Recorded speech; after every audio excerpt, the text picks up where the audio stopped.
Now, press freedom and the right to information are a central pillar to achieving peace, justice and strong institutions in any given country. That's according to the United Nations, which sees a free press as underpinning democracy and playing a valuable role in keeping governments in check. However, concern is mounting at what appears to be a growing trend of cracking down on media freedoms in parts of Africa. Recent months have seen newspapers, websites and radio stations come under increased pressure and scrutiny from apparently hostile authorities. In Nigeria, the building housing Fresh FM in Ibadan, just an hour outside Lagos, was demolished this month, with all the station's equipment still inside. The government claims it broke planning rules, but the owners say the demolition was politically motivated. Journalists in Tanzania have protested after several reports of beatings and intimidation, with the government introducing legislation to force bloggers and online media to register and pay a license fee. And in Mali, popular youth radio station Renouveau FM was recently shut down by the government officially to preserve public order. Prudent Nsengiyumva has more on the story. Anger finds a voice on the streets. Protesters speak out following the closure of Mali's Renouveau FM. The government accused this man, Ras Bath, of incitement to hate and revolt. His irregular broadsides at the government during the recent presidential elections led to the stations being pulled from the airwaves. He denounced what he called the electoral fraud machine, criticized the army and lashed out against the government. Despite the Renouveau being pulled off air, he's managed to have his voice heard on other stations. Politicians have disappointed the population. They've been on the central stage for years. Their speeches don't convince anyone anymore because the words are never followed by actions, so people don't look at them anymore. I consider myself to be the result of that vacuum. With a large youth audience, Bath's broadcasts are influential. His 2016 arrest led to fatal protests in Bamako. But Ibrahim Boubacar Keita stayed in office following this year's elections. How much power broadcasters can have in Mali remains to be seen. Prudent Nsengiyumva, BBC News.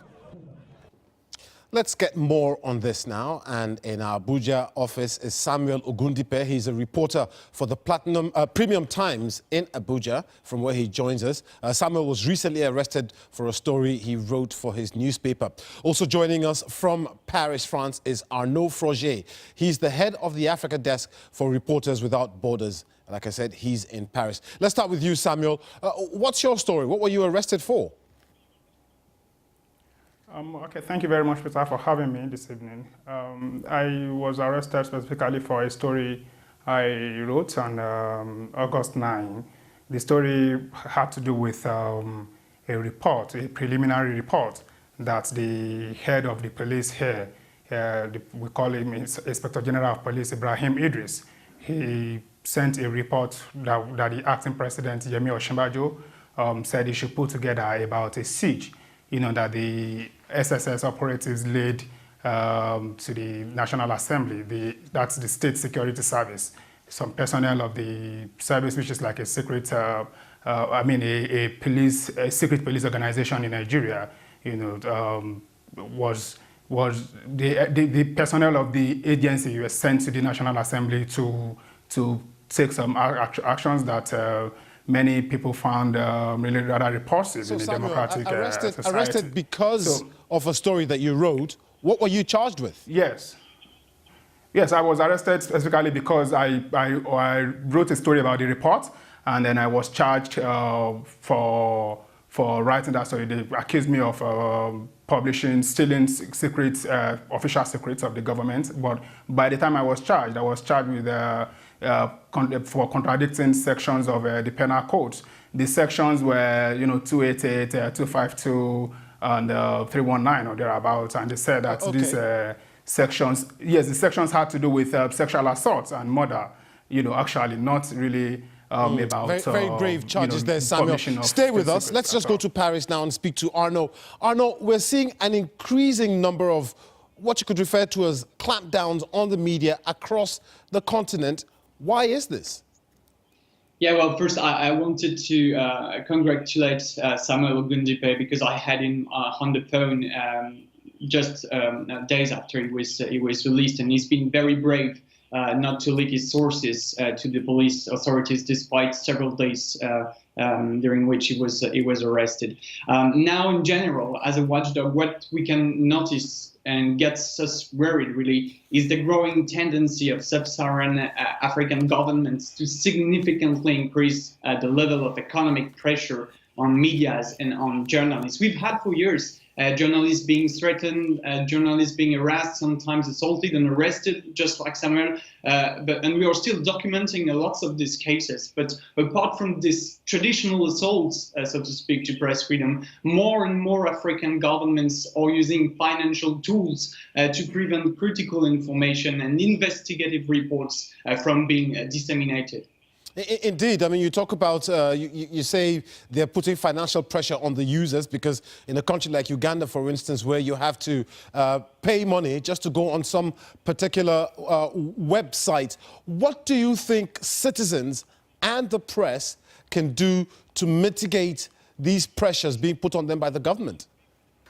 Well, the first thing to do is to bring awareness, because it's not like in a single country. It's happening in many countries. You just mentioned Uganda, where effectively a new tax has been adopted that makes social media users pay some fees every time they use WhatsApp and Facebook, and we know today like it's on a daily basis that journalists are using this social media. In Tanzania, blog and website owners now have to pay very expensive license in order to be able to operate. In Mozambique, very recently, the government has just increased accreditation fees for foreign journalists at an unprecedented levels. So it's really a regional tendency, and the first thing to do is really to bring awareness. Then the second thing to do would be to sue the authorities for doing it. If you take the example of Mozambique, the level of the fees required are not constitutional.